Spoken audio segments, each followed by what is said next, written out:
I just saw. Yeah, and there's some too much lateral movement here. So I'm going to give you three things that I want you to work on. Grab my sides here, and I want you to contract, tilt your pelvis. Okay, watch.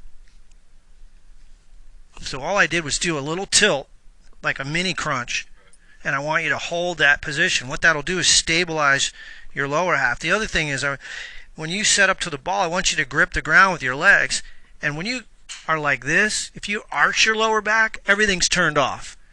If you maintain that neutral pelvis and you can activate your core, it'll stabilize you better. And it'll give you more ability to wind. So I'm seeing more for you. This is unusual. I don't see you ever go this far sideways. I don't see this much lateral shift in your hips.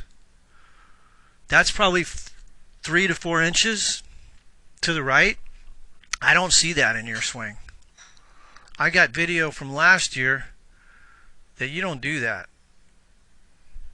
Impact's never looked bad. There's a little flip right there, but not much. The lead leg is late releasing, late extending, I should say, not releasing. But yeah, the major problem for me is just too much lateral. And like you said, flat shoulder turn. You got to get your shoulders to tilt more. And I think, your hips, in biomechanics, we'll see this with the 3D.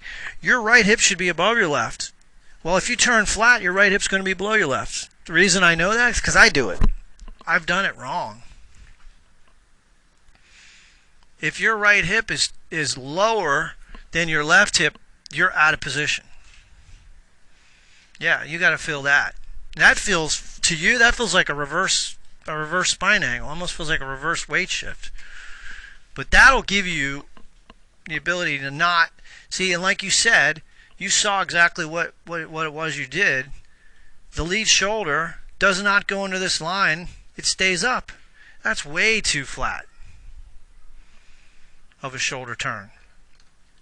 So it's a combination. Lateral shift, no stability in the core, and then too flat of a shoulder turn.